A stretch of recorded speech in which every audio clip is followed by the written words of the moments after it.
Bonsoir. Au lendemain du premier référendum d'autodétermination, les résultats ont confirmé l'importante disparité entre les votes des deux principales populations du pays, kanak et européenne. À la veille de la prochaine consultation référendaire, les jeux sont-ils faits?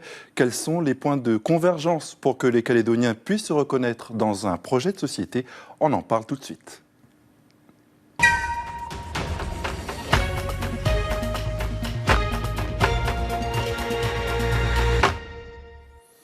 Bonsoir Nadine. Bonsoir. À 4 semaines du deuxième référendum d'autodétermination, nous allons ce soir laisser la parole aux experts, principalement universitaires, pour analyser et décrypter les résultats de la première consultation. Et comme pour le 4 novembre 2018, les électeurs calédoniens devront répondre à la question suivante. Voulez-vous que la Nouvelle-Calédonie accède à la pleine souveraineté et devienne indépendante? En deuxième partie, nous interrogerons nos experts sur les enjeux à garder, à avoir en tête quand on veut monter un projet de société et proposer une véritable vision d'avenir du pays. Et à l'issue de ces deux parties d'émission, vos questions via les réseaux sociaux seront posées à nos invités. Ils tenteront de répondre à toutes vos interrogations. N'hésitez pas à participer en direct à ce débat. 4 invités avec nous ce soir. Bonsoir à tous. Bonsoir. Nous sommes avec Catherine Riss. Vous êtes chercheuse au laboratoire de recherche juridique et économie à l'Université de la Nouvelle-Calédonie. Vous êtes professeur d'économie. Bonsoir. Nous sommes également avec Pierre-Christophe Pantz, docteur en géopolitique, spécialiste en matière de sciences politiques et de géographie électorale. Et également présent sur ce plateau, Olivier Fandos, enseignant en histoire à l'Université de la Nouvelle-Calédonie et auteur de la conférence « Destin commun et revendications indépendantistes kanak font-ils bon ménage ?» Bonsoir. Bonsoir. Et à côté de Catherine Riss, Paul Magouloué-Fizine, vous êtes docteur en histoire. Bonsoir. Bonsoir. Merci à tous les 4 d'avoir accepté de participer à cette émission. Voulez-vous que la Nouvelle-Calédonie accède à la pleine souveraineté et devienne indépendante? La question pour la deuxième consultation référendaire du 4 octobre prochain reste inchangée. En 2018, le non l'avait emporté, mais sur un score moins important que prévu par les sondages. Rappel en chiffres.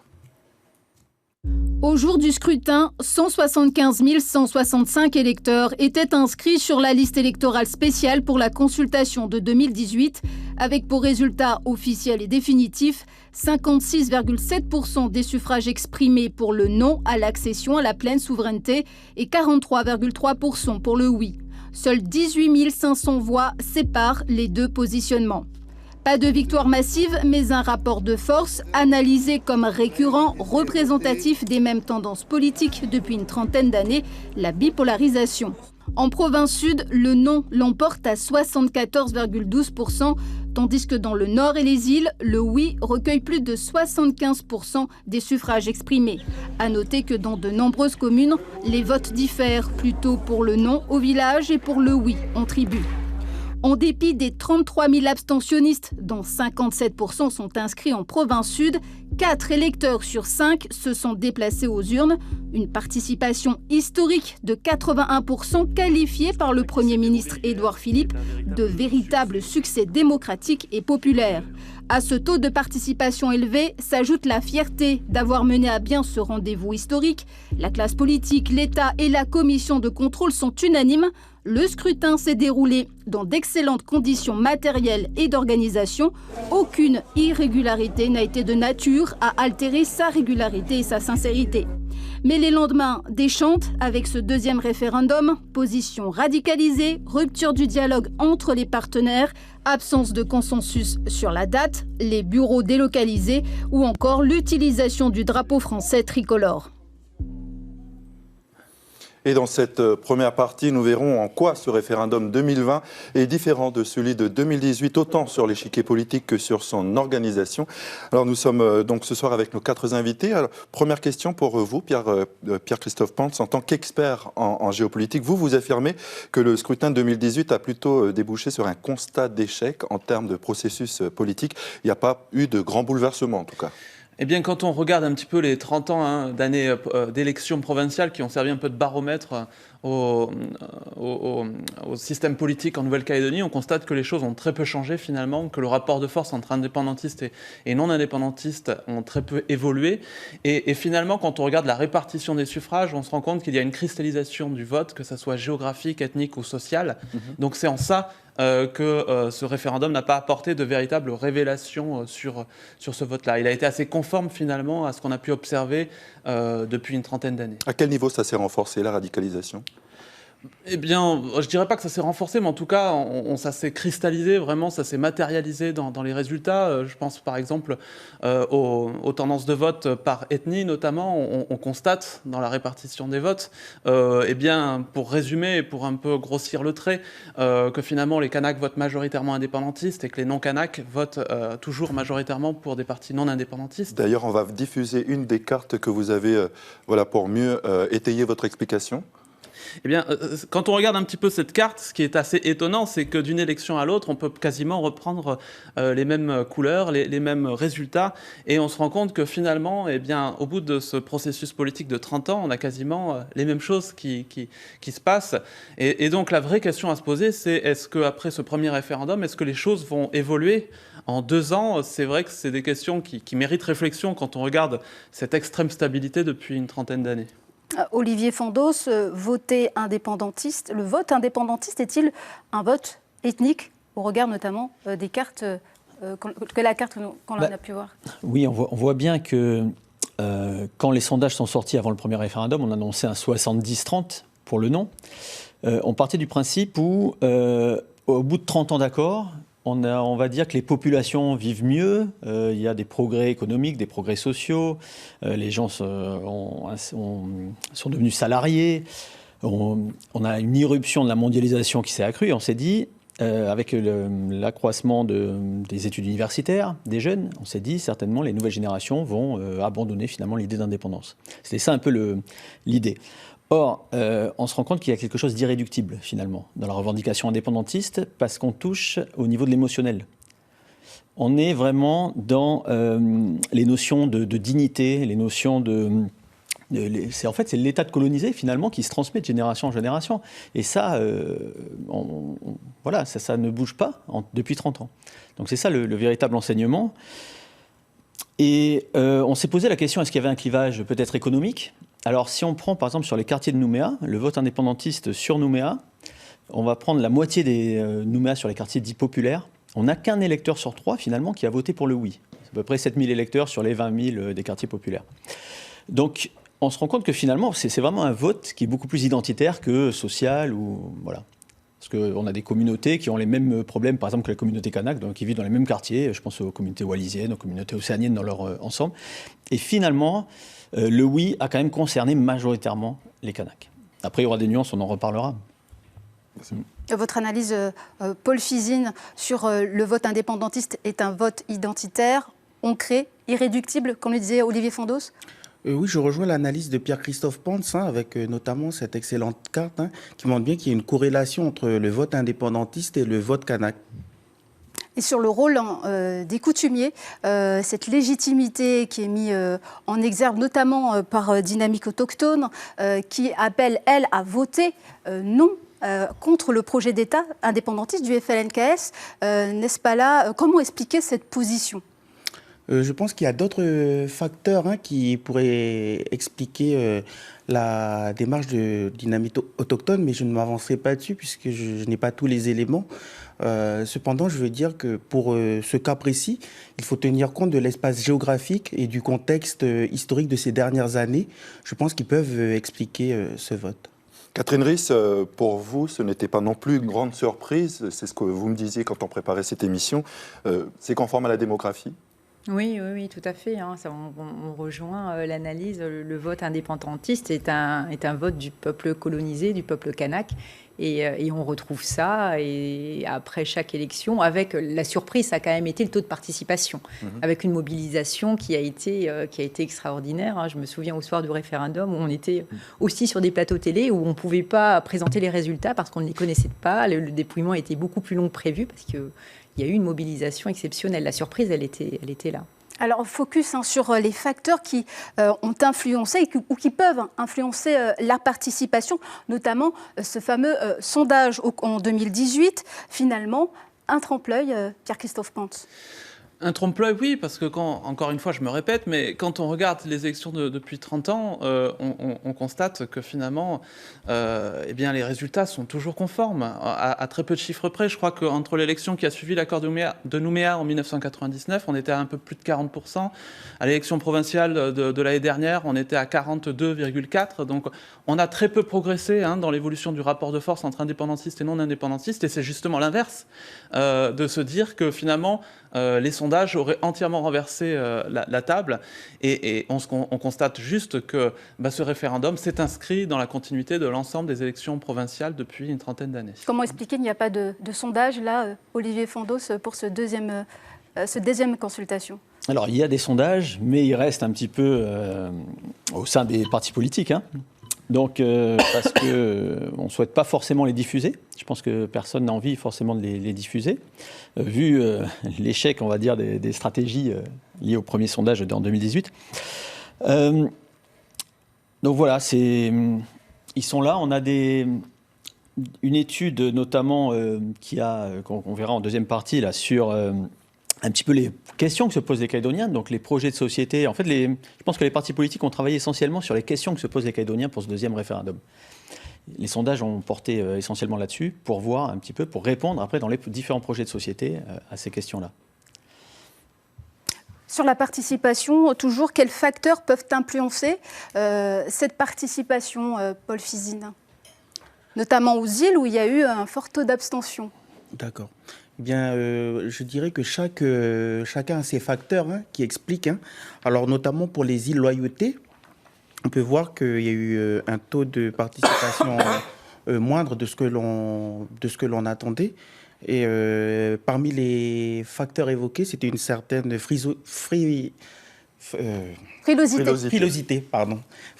des électeurs des îles à se prononcer en faveur de l'indépendance. Mais bien sûr, on n'a pas vraiment d'éléments concrets ni d'études qui appuient cette hypothèse.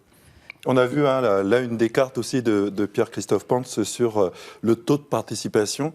On a vu aux îles un taux de participation assez étonnant, on va dire. Il n'y a pas eu... La raison, elle est connue sur la participation aux îles. On sait que les critères aujourd'hui de procuration pour ce référendum, elles sont différentes des élections habituelles. Elles doivent être justifiées.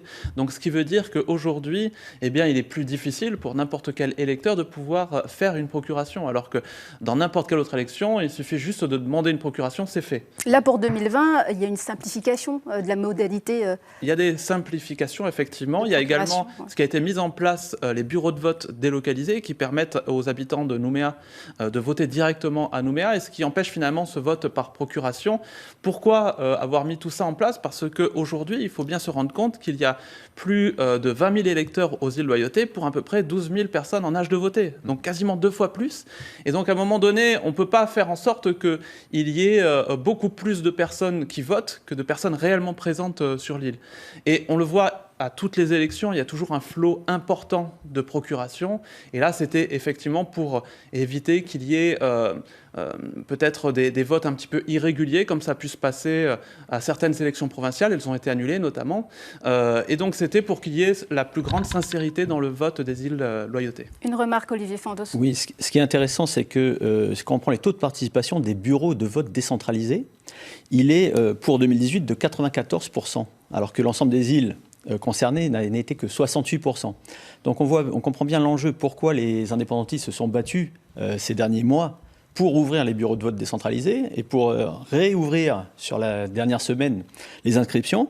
Ce qui fait qu'on a aujourd'hui à peu près, on a doublé les inscriptions dans les bureaux de vote décentralisés. Ils étaient 3300 en 2018, ils sont à peu près à 5900 cette année-là. Et donc on considère que ces 5900 iront voter. Donc c'était un enjeu pour les indépendantistes, puisque à peu près 80% de la province île votent indépendantistes, peut-être plus. Mais voilà, d'où l'enjeu. Paul Fizine, le fait qu'il y ait eu pas trop de participation, un faible taux de participation aux îles, est-ce que c'est l'impact du Parti travailliste qui avait, à cette époque, en 2018, prôné la non-participation au référendum? Quelle est votre analyse là-dessus? J'ai pas vraiment d'avis sur la question, puisque il faudrait voir combien de poids pèse le Parti travailliste durant les élections provinciales et ensuite reporter ce poids sur les résultats du référendum. Il est à 2000 voix. 2000 voix à peu près sur les dernières provinciales.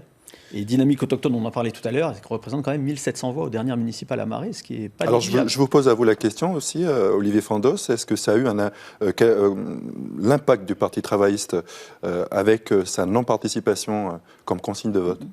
Oui, ça a eu un impact, c'est sûr. Alors peut-être que certains militants ont quand même voté, on le sait dans certaines zones de Grande Terre, mais néanmoins c'est un impact. Louis Cottrayeur-Egay, il y a quand même une parole forte, il est quand même suivi. Donc là, le fait qu'il appelle à voter oui, quelque part, vient contrebalancer l'appel à voter non de Dynamique autochtone. Donc on est à peu près dans les mêmes équilibres, 1500-2000 voix. Alors, 18 535 voix d'écart il y a entre le oui et le non. On l'a rappelé, 33 066 abstentionnistes, dont 57% sont inscrits en province sud. Y a-t-il d'autres réserves de voix à aller chercher pour ce référendum 2020? Catherine Riss? Effectivement, les abstentionnistes, c'est une grande partie, et c'est, je crois, là-dessus que se sont mobilisés les différents camps pour ces élections, d'aller chercher ces voix, de faciliter effectivement la possibilité d'aller voter. Après, il y a la démographie également qui a apporté, le chiffre a été évoqué tout à l'heure, je ne me souviens plus, mais 8 pour les jeunes majeurs, voilà. 6 000 votants supplémentaires. Donc là aussi, ça augmente encore le nombre d'électeurs. Donc c'est essentiellement la démographie et la mobilisation qui pourraient encore faire augmenter le taux de participation. Pierre-Christophe Pense, les indécis aussi qui sont sensibles à cet effet de campagne qui a débuté là il y a un mois. Il faut aller chercher, il faut aller les convaincre. Et au niveau de la stratégie de communication des partis politiques, c'est finalement la présentation d'un projet. Vous savez, ce que je disais tout à l'heure, c'est que ça fait 30 ans qu'on observe que finalement cette part d'indécis au moment des scrutins, elle est finalement assez faible. C'est-à-dire que les gens savent déjà pour qui ils vont voter et ça fait à peu près une trentaine d'années qu'ils ont eu le temps de réfléchir à ces questions-là. Et on voit qu'il y a une forme d'imperméabilité entre l'électorat indépendantiste et l'électorat non indépendantiste. Donc c'est difficile souvent de pouvoir évaluer qui va passer d'un camp à l'autre. En revanche, ce que l'on peut dire sur la réserve de voix des abstentionnistes, eh bien effectivement, on l'a déjà dit, au niveau des îles Loyauté, je pense qu'il y a une part importante. Et puis également, dans le Grand Nouméa, dans certains quartiers, et notamment, je l'ai déjà dit sur votre antenne, dans des quartiers plutôt traditionnellement indépendantistes. Mais effectivement, après, tout dépend de la mobilisation et du travail de terrain des uns et des autres pour aller voir un peu qui pourra aller se mobiliser plus que les autres. Une remarque, Olivier Fandos. Oui, je pense que les loyalistes ont aussi un gros réservoir de voix. Parce qu'on sait très bien que, pensant gagner à 70%, beaucoup sont allés à la pêche, sont partis en voyage. Et là, on va avoir certainement un effet Covid qui vient se rajouter, parce que les frontières étant fermées, donc tout le monde est sur le territoire, et beaucoup étaient soit en voyage d'affaires ou soit en congé. Et bon, voilà, on ne va pas faire de procuration, parce que de toute manière, on se dit on a gagné. Et donc là, c'est plutôt des électeurs loyalistes. Donc ils vont se rajouter. Donc il risque d'y avoir ce petit effet Covid. Olivier Fandos, on sait que les indépendantistes ont fait du gel du corps électoral un pari sur la démographie. Est-ce que vous pensez aujourd'hui que les jeunes majeurs peuvent changer la donne? Alors, deux chiffres. Enfin, on sait très bien que les jeunes Kanaks ont voté majoritairement indépendantistes et se sont mobilisés, ceux qu'on ne voit pas sur les autres élections en général. On l'a vu sur les provinciales d'après et sur les municipales. On avait eu un petit espoir pour la démocratie, je parle sans me situer dans un camp ou dans l'autre, mais de voir que la jeunesse était venue voter, était retournée aux urnes. Ça faisait un petit espoir démocratique. Finalement, en provincial et au municipal, on ne les a plus vus. Et par contre, il y a une étude Quid Novi sur les résultats électoraux du premier référendum et du second qui est sorti en 2019, qui indique que les jeunes non-Kanaks votent plus indépendantistes. Proportionnellement à l'âge, quoi. En tout cas, on a des jeunes non-Kanaks qui votent, qui commencent à basculer à voter indépendantiste. Dans les facteurs pouvant influencer une prise de position, il y a eu le document de l'État publié en août 2020 listant les implications du oui et du non. Est-ce que, selon vous, ça va apporter du lot au moulin? Est-ce que ça va aider à la prise de décision, Paul Fizine? Moi, je dirais non, puisque le document produit par l'État était le même qu'il a été produit en 2018. Mais l'une des différences majeures, c'est que le document produit par l'État ne fait pas mention de la possibilité d'un État associé, mais parle plutôt de coopération. Catherine Riss, on parlait tout à l'heure de différence de contexte entre 2018 et 2020. Aujourd'hui, économiquement, quelle est la différence entre ces deux périodes? En 2 ans. Oui, en 2 ans, c'est en temps économique relativement court, mais on note quand même ce ralentissement de la croissance qu'on observait déjà depuis le début des années 2010, en fait, qui s'est conforté, qui s'est confirmé, qui s'est conforté. Donc c'est vrai qu'on est dans un contexte économique moins favorable aujourd'hui qu'on ne l'était il y a 2 ans. Il y a un effet conjoncturel aussi du Covid. Hein. On est quand même on est en crise sanitaire, en crise économique. Donc c'est vrai que la situation n'est économiquement vraiment pas plus favorable qu'il y a 2 ans. Le secteur du nickel... Voilà, cette année, la question du nickel voilà, s'est invitée aussi dans les débats. Oui, voilà, elle est présente, hein, la question du nickel dans la question de l'indépendance. Mais c'est vrai que là, on est sur un projet de fermeture de vallée, projet de fermeture de Est-ce qu'on va vers un nouveau préalable minier? Parce que moi, ça me fait penser au contexte de 98 où il y avait les indépendantistes qui parlaient de préalable minier avant l'accord de Nouméa, avant la signature de l'accord de Nouméa. Est-ce qu'on est dans le même cas aujourd'hui? Pas à ma connaissance, en tout cas, on ne s'est pas encore orienté clairement là-dessus. Puis on peut se demander quel peut être le préalable minier aujourd'hui quand on sait que la métallurgie en Calédonie est quand même difficile. Donc voilà, à l'époque, c'était donner à la province Nord l'instrument industriel, le massif qui va avec l'instrument industriel. On a ça aujourd'hui. Est-ce qu'on peut aller plus loin au vu de la situation et de la relative réussite que ça représente? Pierre-Christophe Pente, sur cette stratégie de communication des partis qui finalement partent 2020 beaucoup plus unis qu'ils ne l'étaient en 2018. C'est une prolongation au niveau loyaliste de ce qui s'est passé au provincial. Est-ce que ça va aussi peser pour une prise de décision? Si je le savais, je pense que j'aurais la réponse à la question à 1000 francs, hein, finalement. Mais après, toute forme d'union est finalement est peut-être un facteur qui peut favoriser la participation des uns et des autres. Et une implication des jeunes plus intense dans politique? Alors, vous savez, ça a été dit un peu tout à l'heure, mais ça fait depuis un moment maintenant qu'on voit qu'il y a une baisse de la participation massive depuis 2004 à chaque élection, après chaque élection, et notamment, même si on n'a pas véritablement de chiffres sur la question, auprès des jeunes. C'est vrai qu'on voit une forme de dépolitisation des jeunes en Nouvelle-Calédonie. Alors, il peut y avoir plein de critères, finalement, une non-reconnaissance par rapport à cette logique des partis, peut-être un manque de renouvellement aussi de la classe politique. Il y a eu de nouveaux partis au provincial, le parti de l'éveil océanien, Génération ANC. Est-ce que forcément, il y a Génération ANC qui s'inscrit dans cette logique binaire? On ne peut pas en sortir, finalement. Alors, Génération ANC a été créée après l'élection provinciale. Mais effectivement, l'éveil océanien a eu une stratégie un petit peu particulière par rapport à ça, à solliciter l'électorat wallisien et foutounien pour essayer de se positionner un peu entre les deux blocs. Ça a été sa stratégie. Et finalement, eh bien oui, on peut observer que parmi les autres partis, le MNIS notamment, il y a eu une volonté peut-être, c'est comme ça qu'on peut l'interpréter, de renouvellement finalement de ces différents partis entre les deux blocs qui sont indépendantistes, au sein des indépendantistes l'UC et l'UNI, et de l'autre côté entre en gros l'héritier du RPCR et Calédonie Ensemble. Donc on voit qu'il y a une volonté peut-être d'aller chercher une troisième voie entre ces... Et qui s'inscrit toujours dans une logique binaire. Ça fait maintenant plus de 40 ans qu'on est dans cette bipolarisation de la vie politique en Nouvelle-Calédonie. Je crois que c'est quelque chose qui est fondamental dans la situation en Nouvelle-Calédonie, c'est qu'aujourd'hui, l'espace géographique, l'espace sociologique et ethnique est divisé en deux gros pôles qui se matérialisent systématiquement aux élections, qu'elles soient provinciales ou référendaires. Une remarque, Olivier Fandos, rapidement, oui, avant les questions de nos internautes. D'accord, simplement, dans ce qui a très bien marché dans la campagne indépendantiste en 2018, ça a été le mouvement Affichons nos couleurs, c'est-à-dire l'identification au drapeau. Et on voit que ça a vraiment pris de l'ampleur. On a vu des drapeaux et quelque part, ça a permis aux gens de ne plus avoir honte de se positionner en tant qu'indépendantiste et de s'affirmer. Et donc, aujourd'hui, la campagne loyaliste s'est battue pour avoir l'utilisation de ce drapeau. Donc, c'était confirmé une question identitaire aussi pour par eux. le Conseil d'État. Et aujourd'hui, on assiste sur les ronds-points, on assiste à des cortèges de voitures bleu, blanc, rouge. Et donc, en fait, cette même stratégie d'essayer de mobiliser l'électorat, et notamment l'électorat jeune, autour du drapeau Donc c'est bleu, pour blanc, eux rouge. également une question identitaire. C'est une question identitaire, parce que finalement, je pense que les analyses, elles sont là.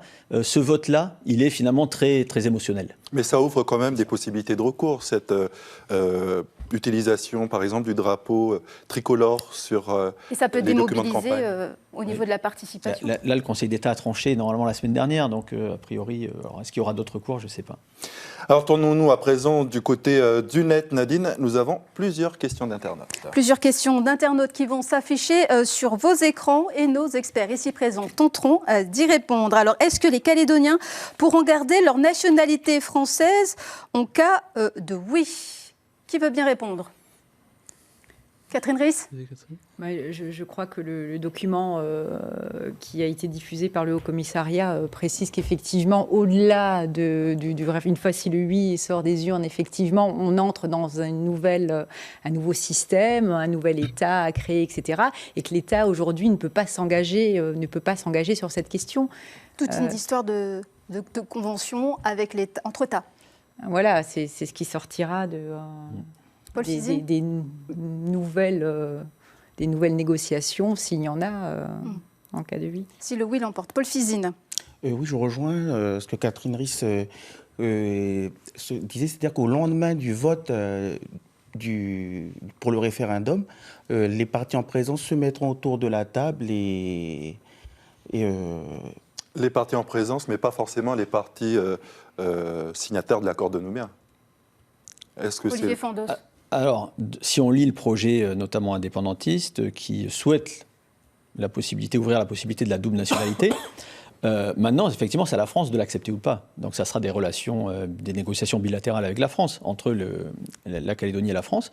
Maintenant, a priori, je veux dire, quelqu'un qui a la nationalité française aujourd'hui ne pourra pas la perdre. Il gardera son passeport, ça s'est passé comme ça au Vanuatu. Et une nationalité vanuataise, certains avaient un passeport vanuatais, un passeport français. Et puis, voilà, c'est une possibilité de double nationalité. La question se posera après pour les enfants. On sera dans d'autres choses après.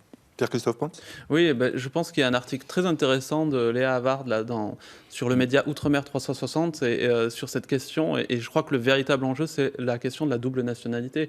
Alors moi, je ne suis pas juriste, effectivement, pour me prononcer sur cette question, mais je crois qu'elle conclut en disant que finalement, tout est un peu possible en fonction des négociations qui auront lieu entre le futur État indépendant et la France. Donc, à voir ce qui pourra se passer. Oui, techniquement, tout est possible. Politiquement, reste en revanche, politiquement, c'est plus compliqué. Alors, deuxième question de la part de nos internautes. Quel sera notre niveau de vie en cas d'indépendance et qu'en sera-t-il des crédits souscrits si nous avons une baisse de revenus? Baisse de revenus, ça sous-entend du coup indexation, remise en cause, notamment dans le projet indépendantiste.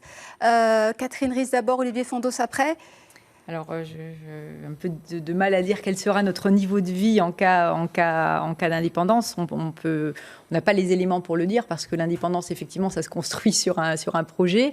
Et je crois que ce qui est sous-entendu dans la question, c'est indépendance, donc suppression des transferts qui viennent de la métropole et comment on peut remplacer ces transferts dans ce qui crée aujourd'hui la richesse de la Nouvelle-Calédonie. Les transferts, c'est à peu près 15% du PIB calédonien. Donc, si cette somme venait à disparaître, qu'est-ce qui va se passer? Alors, je crois que ça a déjà été répété plusieurs fois, quelle que soit l'issue du vote, les transferts qui viennent de la métropole ne vont pas être supprimés du jour au lendemain et ça ne va pas se traduire directement en une baisse radicale du niveau de vie. Donc là, c'est peut-être aussi rassurer sur cette question, sur ce sujet. La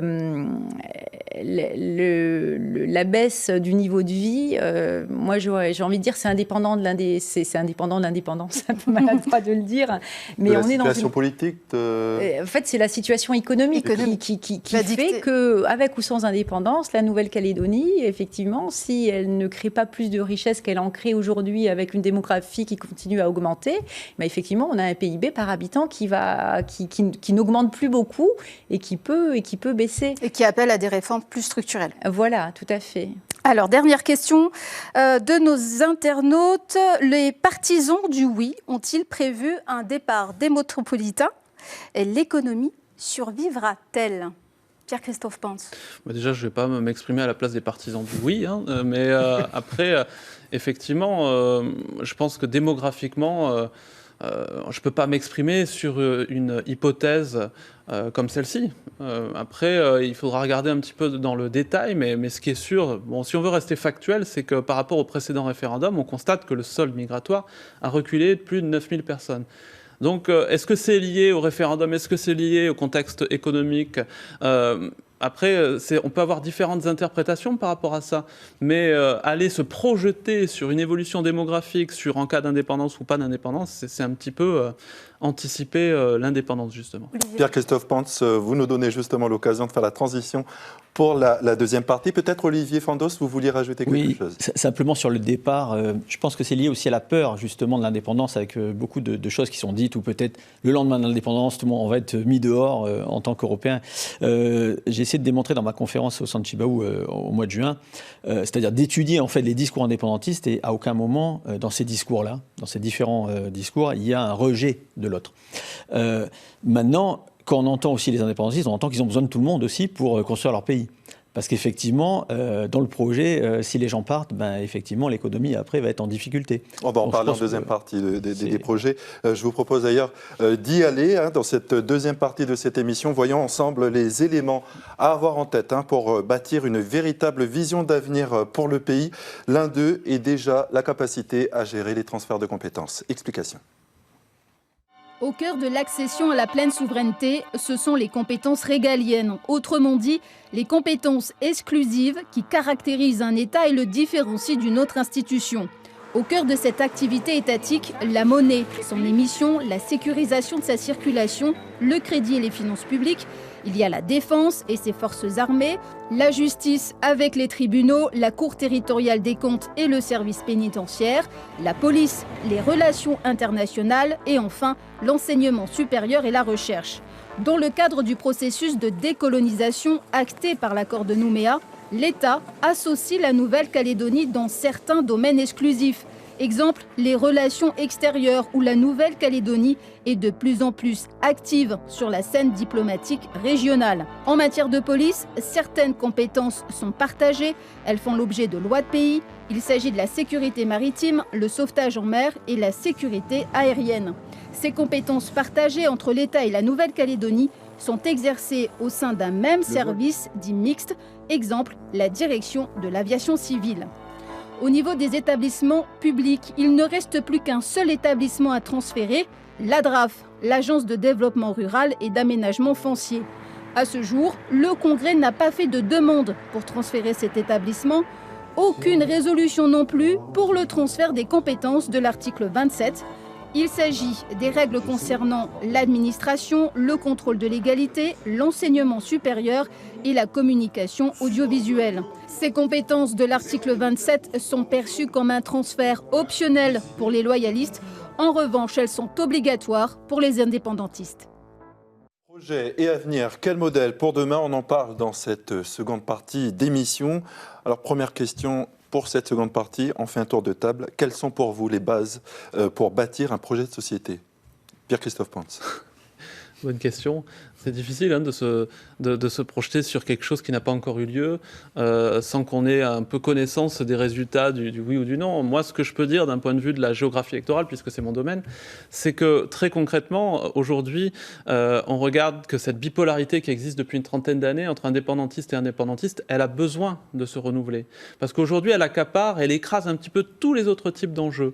Donc aujourd'hui, si on veut un petit peu diversifier un peu le système politique en Nouvelle-Calédonie, d'un point de vue de la gouvernance, pour qu'on ait un peu plus de représentativité mixte, un petit peu pas le camp d'un côté indépendantiste, d'un côté non indépendantiste, il y a besoin d'un vrai renouvellement aujourd'hui. Et tant qu'on sera dans ce couloir des référendums, on sera toujours dans finalement dans cette bipolarité et on ne pourra pas en sortir. Donc tout ce qui est parti un peu intermédiaire, qui tend la main un petit peu aux autres, eh bien tant qu'on sera encore dans ce contexte un peu d'incertitude électorale, eh bien on n'aura pas finalement un petit peu de lien un peu entre les différents partis et on restera ancré à cette bipolarité indépendantiste, non indépendantiste. Même question pour Olivier Fandos. Quelles sont pour vous les bases pour bâtir un projet de société? Alors, en tant qu'historien, je pense que c'est avant tout de bâtir une histoire commune, une mémoire commune. Il faut qu'on arrive à se dire, un peu comme le peuple français s'est construit autour de... On est les héritiers de Vercingétorix, qui a lutté contre les Romains. On a après les héritiers de Louis XIV, on est les héritiers des Lumières, de la Révolution française. Le peuple calédonien, dans son ensemble, en tout cas la population calédonienne, ne partage pas une histoire commune. Chacun honore ses morts, des événements de son côté. Vous avez des héros communs. Où sont les héros communs à l'ensemble de la jeunesse calédonienne? Et c'est ça qui manque, et donc c'est ça qu'on doit construire, qu'on commence à construire, mais c'est difficile, lié à ce que disait Pierre-Christophe, lié au référendum. Je rajouterai simplement, quand on voit effectivement les défilés, d'un côté bleu-blanc-rouge, de l'autre avec le drapeau FNKS, c'est très difficile. C'est vraiment, on retrouve des images des événements, on a l'impression d'aller en arrière. Des images des événements. On se souvient des images des barrages, d'un côté ou de l'autre. Et en fait, on est dans une opposition frontale. Et c'est très dommage. C'est très dommage. Il y a une initiative là, du fils de Raphaël Pichot, là, en ce moment, qui, lui, veut porter les deux drapeaux. C'est intéressant, quelque part. Et c'est un hommage à ce qu'ont fait Pierre Frogier et puis son père. Mais voilà, comment dépasser ce clivage-là? Paul Fizine Alors la question est intéressante. Comment peut-on bâtir un projet de société? Les résultats sont plus ou moins clairs. On n'aura pas de large majorité en faveur d'un projet ou d'un autre. Je veux dire, on ne va pas arriver à un moment à 70 ou à 80. Donc, qu'importe l'issue de ce résultat, on va devoir se mettre autour de la table et de discuter pour réfléchir à quelle vision de la société on veut avoir. Mais là, on est avant le référendum, le second référendum. Peut-être que les politiques peuvent encore changer leur projet de société entre-temps. Ouais, je dirais qu'aussi, également, l'autre point que j'aimerais souligner, c'est que lorsque l'on a signé les accords de Matignon et Nouméa, finalement, on arrive à la fin de cette période des accords et on n'a pas eu de bilan qualitatif de ces accords-là. On a eu des bilans globaux. C'est-à-dire que, par exemple, pour 400 cadres ou les organismes de formation, au début, on ne s'est pas fixé des objectifs chiffrés, concrets, dans 20 ans, où est-ce qu'on veut arriver. Si bien qu'aujourd'hui, on est à un moment de notre histoire où chacun fait un peu le bilan des accords de paix qui ont eu lieu, puis finalement, on n'arrive pas à se mettre d'accord sur les mêmes conclusions. Les accords ont-ils été un frein je veux dire dans le sens où il n'était pas assez précis en termes de formation. Combien de Calédoniens on voulait former au début de ces accords?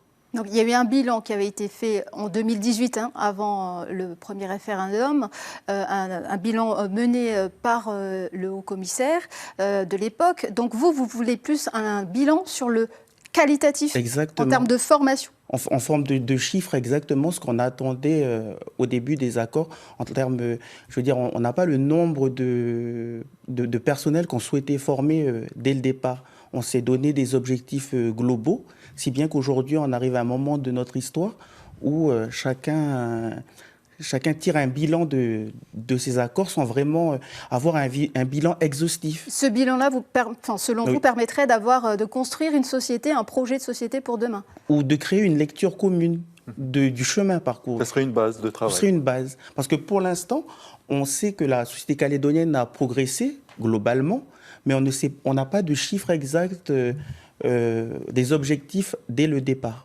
Je ne sais pas si j'étais assez... Catherine Riss. Même question. Même question. Dans votre secteur, par exemple, oui, le nerf de la guerre, c'est important. Je suis économiste et ce qui fait une société, c'est le fait peut-être de pouvoir partager la même économie, les mêmes richesses.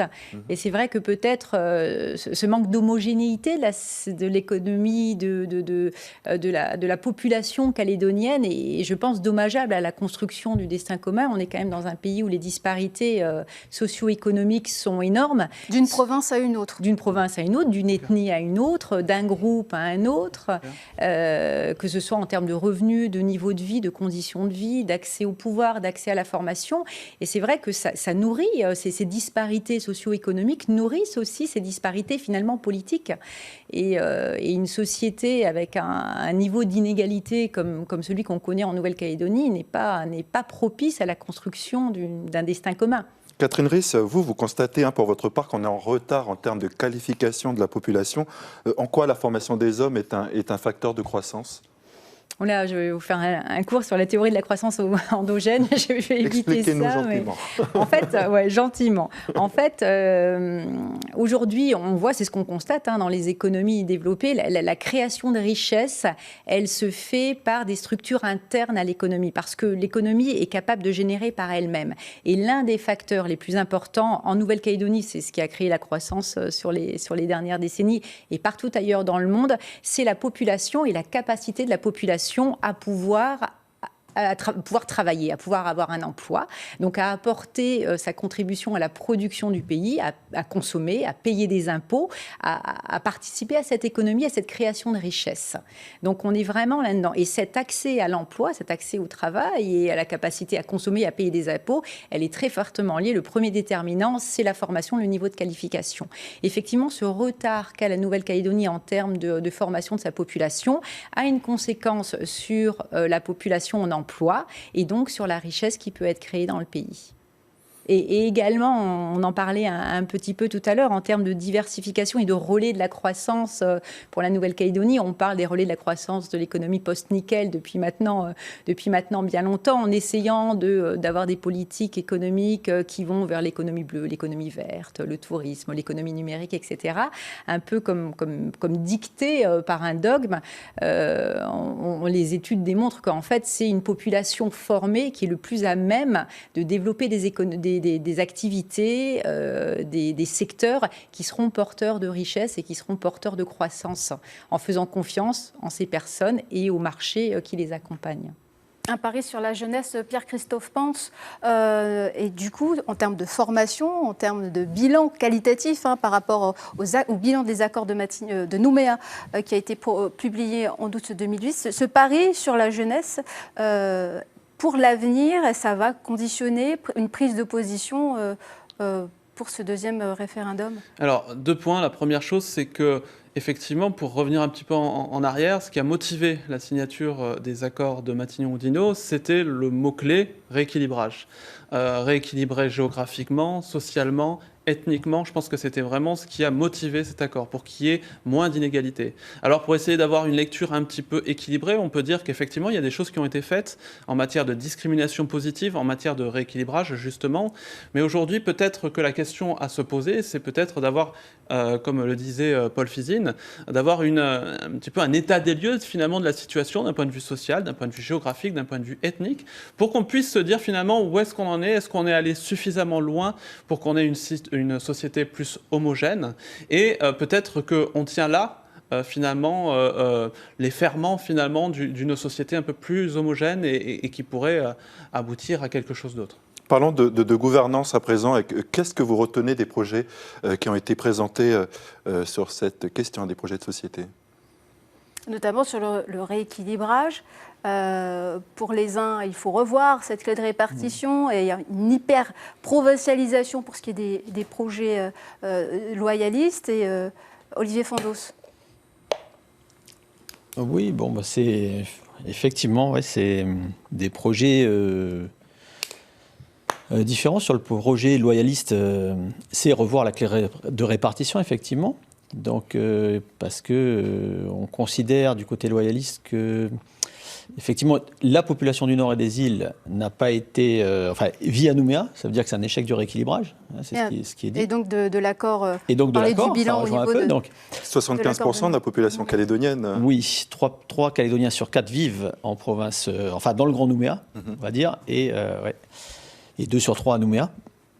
Et donc, voilà, l'idée c'est de dire ça, c'est que vu que l'accord a été un échec, en tout cas le rééquilibrage est en échec, il faut revoir la clé de répartition parce que les populations du Nord et des îles sont finalement dans le Sud. C'est une perception pour le projet indépendantiste. Les indépendantistes pensent qu'il faut continuer le rééquilibrage. Et ils considèrent, contrairement peut-être au projet des loyalistes qui dit que finalement que l'argent a été gaspillé dans les provinces îles et Nord, du point de vue indépendantiste, c'est de dire que non, finalement, il y a eu pas mal d'infrastructures et pas mal de développement. Bon, voilà, c'est après projet contre projet. Justement, on parlait tout à l'heure de radicalisation. Est-ce qu'il est possible justement de trouver un modèle calédonien qui sort de ces projets qui sont aux premiers abords très opposés? Est-ce que vous avez déjà, vous, le sentiment d'avoir vu un modèle calédonien sortir de ces différents projets qui nous sont Des présentés? points de convergence? Moi, Oui. j'aimerais juste, j'aimerais juste souligner qu'en fait, on a des projets de société et au lendemain du référendum, de toute façon, il faudra revenir à la table de la discussion pour réfléchir quelle société on veut. Pourquoi? Parce que le vote du oui ou le vote du non n'a pas le même sens pour tout le monde. Le vote du oui, par exemple, c'est un vote de oui, par exemple, pour un État laïque. Il y en a d'autres pour un État chrétien. Il y en a d'autres pour un État avec plus de liberté économique. Il y en a d'autres, etc. Vous voyez? Donc, on a tout un panel de oui. Et je pense que finalement, avoir un projet, c'est quelque part rassurer son électorat pour dire le lendemain, on a ce projet-là. Mais je pense qu'au lendemain du référendum, des discussions devront être ouvertes avec l'ensemble des citoyens de la Nouvelle-Calédonie pour réfléchir au type de projet. Olivier Fandos? Oui, vous demandez le point commun finalement entre ces projets-là. Je crois qu'il y en a un très important, c'est le vivre ensemble. On parle de modèle calédonien qui ressort. Dans un projet comme dans l'autre, tout le monde veut rester vivre ici et avec tout le monde. Je crois que c'est ça le point. Donc maintenant, comment on fait pour le réaliser? Parce qu'on veut tous la même chose, que ce soit un jeune loyaliste, un jeune indépendantiste, on veut tous vivre ensemble. Voilà. Justement, on reste avec vous. Comment est-ce qu'on peut créer des passerelles pour bâtir une identité commune autour de la lecture d'un passé qui divise? Il y a une initiative qui a été mise en place par le gouvernement de la Nouvelle-Calédonie, c'est le projet éducatif calédonien, parce que finalement, s'il n'y a que par l'éducation qu'on va arriver à ça. Aujourd'hui, l'histoire, notamment, elle se transmet très familialement, dans le milieu de vie. Or, on n'a souvent qu'une histoire, qu'une partie de l'histoire. Donc, l'école est ce lieu où finalement on se fréquente, on se côtoie. Et dans le projet éducatif de la Nouvelle-Calédonie, ces notions de vivre ensemble sont présentes, notamment dans l'enseignement des fondamentaux de la culture kanak qui sont présentés avec une ouverture aux autres communautés. Donc, c'est vraiment cette idée-là où chacun doit se reconnaître dans ce vivre ensemble-là. Et c'est à l'école qu'on va apprendre les bases. C'est-à-dire que, par exemple, moi, en tant qu'Européen, je vais apprendre peut-être comment construire une case, ou quelle est la signification de la case. Le petit Wallisien va expliquer comment lui construit un falais. Et puis, le petit Européen, peut-être qui vient d'Alsace, va expliquer que lui, chez lui, les maisons se font d'une autre manière. Et c'est là où on va échanger, on va partager. Paul Fizine, quel rôle politique ou pas peut avoir les chefferies dans ces projets de société? On peut pas faire. Peut-on travailler avec eux, sans eux, ou ils sont Ouais. Non, je comprends la question. En fait, je pense que les chefferies ont un rôle incontournable. On l'a vu pendant le Covid. Exactement, on l'a vu pendant le Covid. Et puis, en parlant d'identité, les chefferies sont un symbole fort pour les Kanaks parce qu'elles sont justement liées à la terre, liées à l'identité, etc. Et ce rôle peut-il devenir politique et plus représentatif dans les institutions? Alors, je dirais tout dépend des projets. On a des projets qui veulent donner une place accrue au monde coutumier, notamment avec une ouverture avec d'autres communautés. Et on a d'autres projets qui veulent le maintenir consultatif. Mais je dirais que tout dépend des projets et quelle place ils veulent accorder aux chefferies. Cependant, une place est sûre, c'est qu'on ne peut rien faire en Nouvelle-Calédonie. Pas rien faire, mais je veux dire, il est difficile de faire des choses en Nouvelle-Calédonie sans l'accord des chefferies, comme l'ont montré la dernière crise sanitaire, notamment aux îles Loyauté. Mais justement, durant cette crise sanitaire, quand les coutumiers ont géré sur place cette crise, est-ce que ça a pu être perçu comme une régression ou plutôt comme une évolution, une prise en compte du rôle des chefferies aujourd'hui au XXIe siècle? Pour ma part, je dirais que les chefferies aux îles Loyauté, elles étaient compétentes dans ce domaine-là, puisque le Covid touchait notamment leur chefferie, leur territoire. Ensuite, c'est des visions du monde différentes, hein, comme on l'a vu en Nouvelle-Calédonie, avec une certaine vision européenne et une vision kanak qui place au centre le monde coutumier et les chefferies. D'un point de vue économique, on l'a rappelé tout à l'heure, l'effet Covid, sur la petite économie insulaire qu'est la Nouvelle-Calédonie. Cela a montré sa vulnérabilité, mais cette vulnérabilité, est-ce qu'elle est là à cause de ce facteur conjoncturel à l'instant T, ou cette vulnérabilité pour la Nouvelle-Calédonie, elle est plus de manière structurelle? Oui, elle est structurelle. Hein. Le cadre des petites économies insulaires, comme l'est l'économie calédonienne, est fragile et vulnérable de par sa dépendance, en fait, à des ressources qui viennent essentiellement de l'extérieur. Quand on a une taille de l'économie qui ne permet pas structurellement, on va dire, indépendante ou autonome. Aucune économie au monde n'est indépendante ou autonome, mais il y a quand même un effet d'échelle qui fait qu'on peut fonctionner.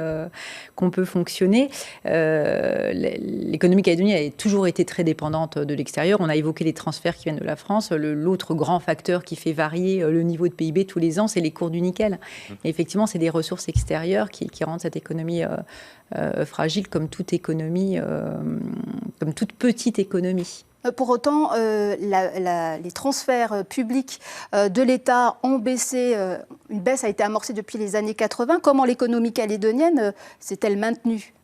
Alors, c'est la part des transferts dans le PIB qui baisse, qui baisse légèrement, parce qu'en fait, c'est pas les transferts en eux-mêmes qui ont baissé, mais c'est en fait les autres sources de création de richesse qui ont augmenté. C'est-à-dire voilà. Alors, le nickel a baissé en poids dans le PIB, mais l'industrie, par exemple, on a eu un développement de l'industrie et surtout le développement des services. Le secteur des services est le secteur le plus important en Nouvelle-Calédonie. Il a continué à se développer. Donc, on a continué en fait à développer les autres activités qui rendent du coup le poids des transferts plus faible. Donc nous sommes autonomes économiquement et financièrement. Ah non, c'est parce qu'on est évidemment dépendant de nos échanges avec le reste du monde. La balance commerciale de la Nouvelle-Calédonie n'est pas équilibrée comme la balance commerciale de beaucoup de pays au monde.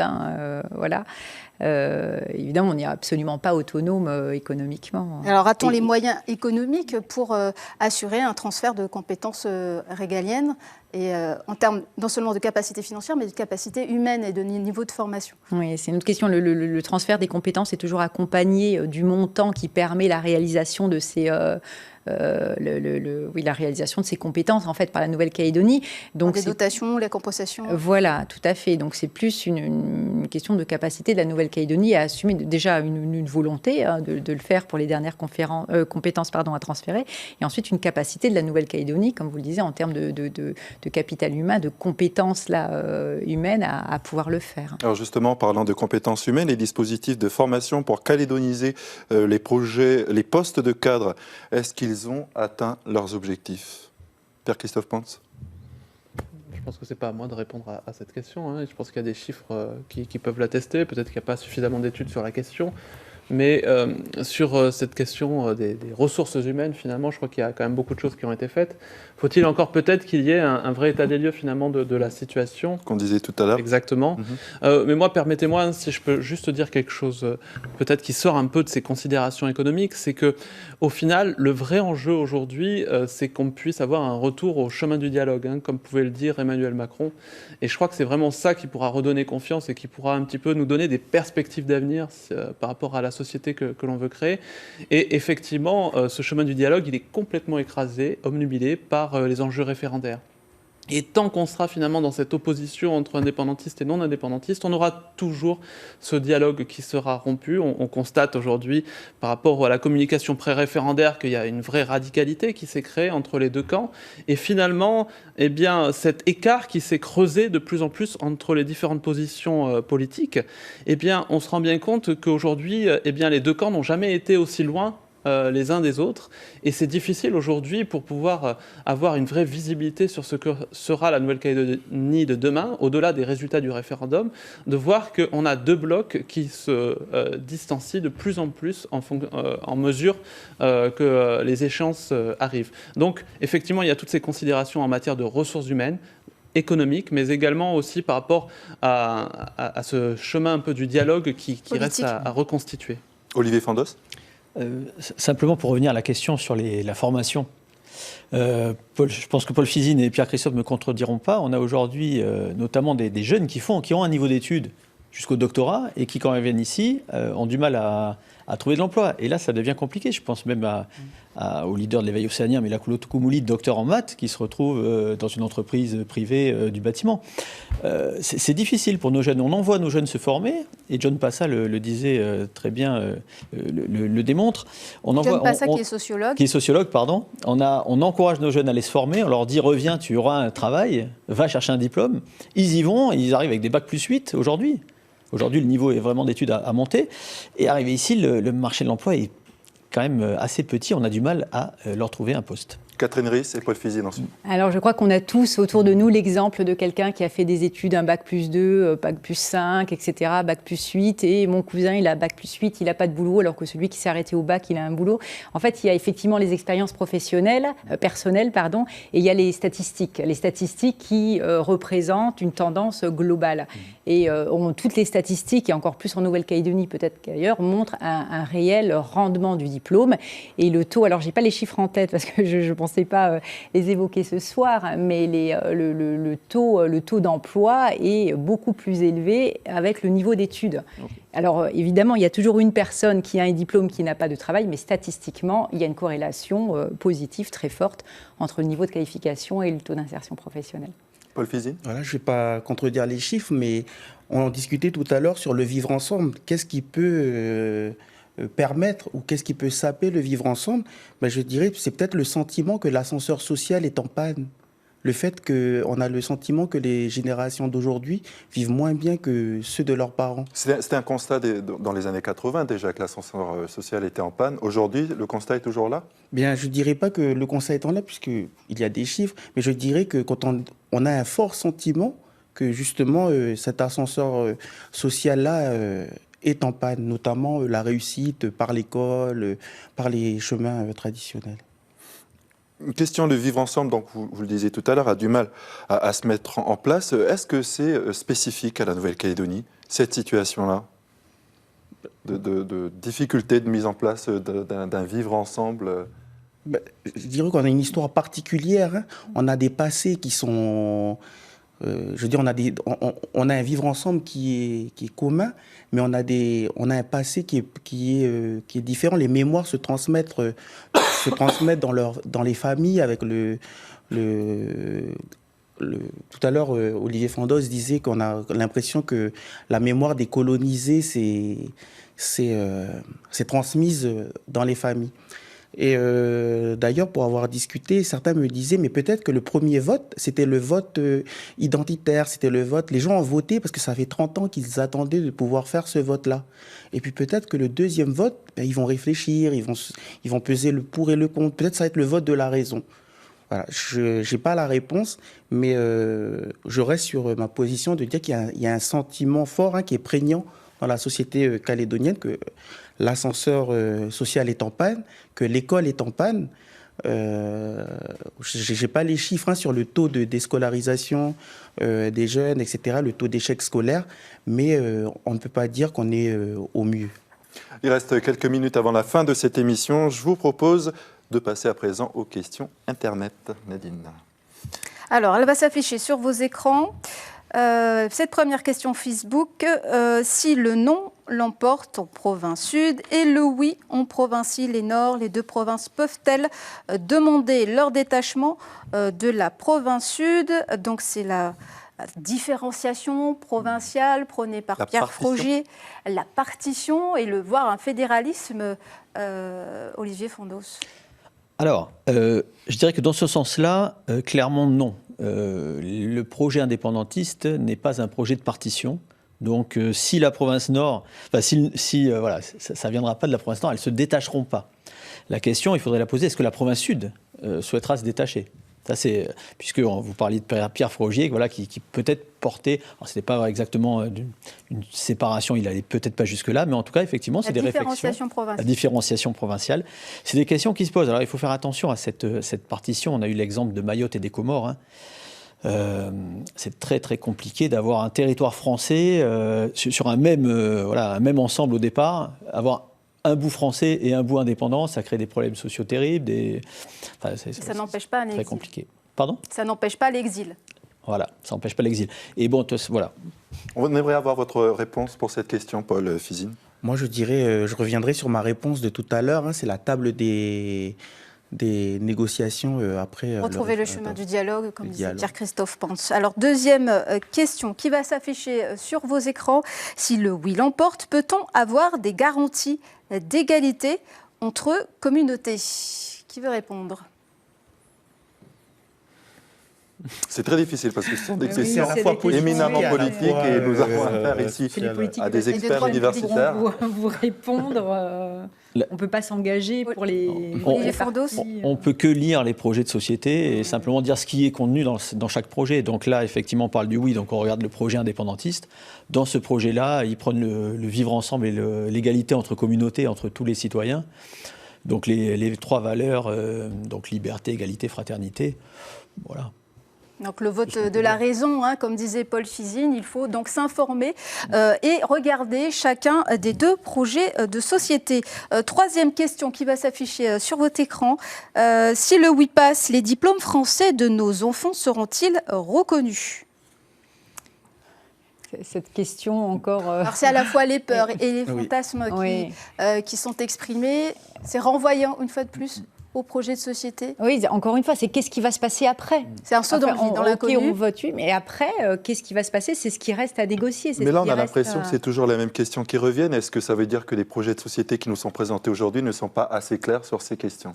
Mais je pense que là, est-ce que les diplômes seront toujours reconnus par l'État français ? C'est pas les projets du oui ou du non qui vont pouvoir le dire. C'est l'État français qui va négocier avec le futur État, ils vont se mettre d'accord entre eux sur ça. Donc il faut que l'État se positionne sur ces questions ?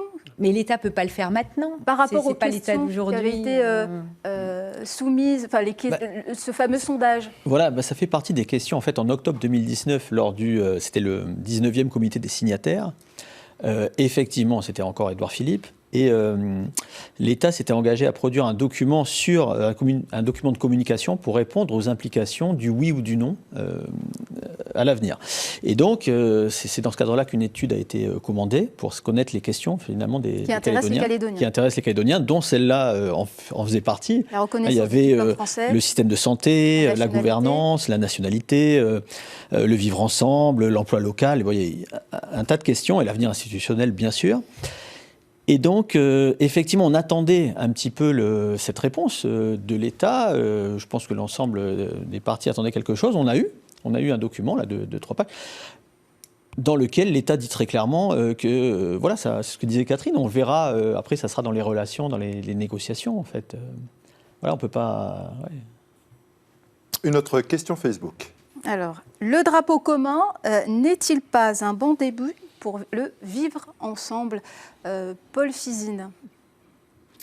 Alors, le drapeau commun est-il...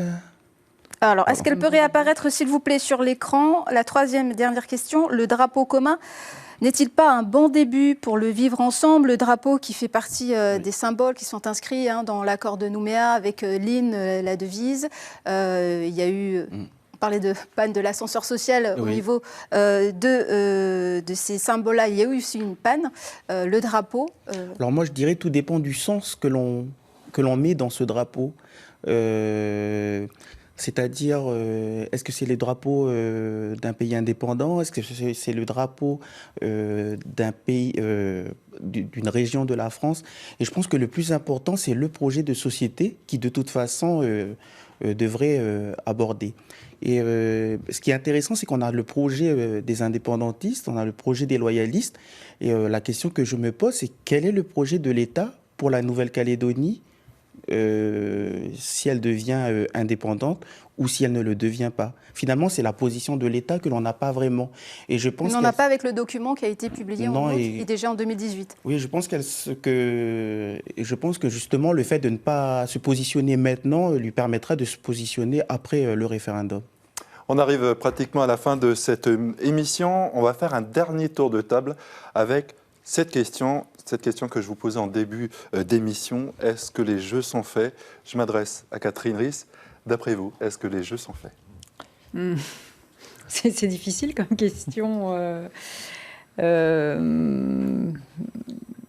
Les jeux sont faits. Je ne sais pas, moi je ne peux pas répondre à cette question. On va laisser faire les urnes. Voilà. On n'a pas de sondages qui ont été publiés pour nous dire quels peuvent être cette fois sur le corps électoral les résultats anticipés. Moi je ne peux pas vous dire ce qu'il en sera le 4 novembre au soir. Pierre-Christophe Pan. 4 octobre, pardon. Je pense que les jeux ne sont pas joués tant que les électeurs ne se sont pas rendus aux urnes, même si, effectivement, on a une constance depuis une trentaine d'années sur le rapport de force qui reste un petit peu cristallisé. Mais effectivement, l'absence aujourd'hui de sondages interroge, parce que finalement, on s'est rendu compte que ces sondages au premier référendum avaient eu un impact finalement sur le vote. On s'est rendu compte que finalement, les indépendantistes se pensant battus, eh bien, ils s'étaient peut-être rendus un peu plus aux urnes pour soutenir ce qu'on appelle le challenger en sociologie électorale. Donc très concrètement, moi j'ai envie de vous dire, laissons un petit peu le référendum se passer, même si effectivement on a des tendances lourdes dans l'histoire un peu politique de la Nouvelle-Calédonie. On sait qu'il y a des réserves de voix. On verra aussi comment ils se comportent au soir du 4 octobre, le Grand Nouméa, les îles Loyauté. Ça pourra nous donner des petits indices sur l'issue de ce scrutin. Est-ce que le vote blanc peut-il être une donnée politique, s'il est massif, pour interroger sur... Est-ce que c'est une troisième réponse à une question binaire? Alors vous savez, dans la tradition un peu franco-française, le vote blanc, il est assez peu reconnu quand même, élection après élection, même s'il est important. On a toujours du mal à l'interpréter. Est-ce que c'est une façon de rejeter finalement ce qui nous est proposé? Est-ce que c'est une façon de se dissocier? C'est toujours difficile de l'analyser, mais ce qui est sûr, c'est que dans les élections françaises, en règle générale, on en tient très peu compte. Et par rapport au volume, je crois que c'est 2000 électeurs qui ont eu un vote blanc au premier référendum. 1023. On voit que ça reste quand même très marginal par rapport à l'espace, à l'écart qu'il y a entre indépendantistes et non indépendantistes, mais ça peut éventuellement avoir un rôle, en tout cas, sur l'analyse qu'on peut faire de cette répartition des voix. On continue le tour de table. Olivier Fandos, cette dernière question. Alors, est-ce que les jeux sont faits pour vous? Les jeux, se sont pas faits. Une chose est sûre, c'est que l'abstention risque de diminuer. A priori, autant les loyalistes que les indépendantistes devraient avoir plus d'électeurs. On va plus se mobiliser dans chaque camp. Maintenant, il y a avec l'évolution, un petit peu les dernières affaires politiques et le projet de société loyaliste, une question moi, qui m'intéresse, c'est de savoir est-ce qu'on aura une proportion de militants de Calédonie Ensemble qui se détourneraient, qui ne se reconnaîtraient pas dans le projet loyaliste et qui voteraient oui? L'éveil océanien, quelle va être la proportion d'électorats? Est-ce que ça va jouer suite un petit peu au rapprochement et aux affrontements, plus que les rapprochements avec les indépendantistes? C'est plus un peu les tiraillements avec l'avenir en confiance. Est-ce que ça va jouer? Voilà, c'est des questions que je me pose. Paul Fizine. Bien, est-ce que les jeux sont faits pour vous? Je dirais, je laisse la liberté aux électeurs, mais quel que soit le résultat, à un moment donné, il faudra reprendre les chemins du dialogue pour réfléchir à un projet de société et sortir de ce débat qui cristallise la société calédonienne. Un chemin du dialogue qui ne concernera pas que les deux polarités, on va dire? Oui, l'ensemble,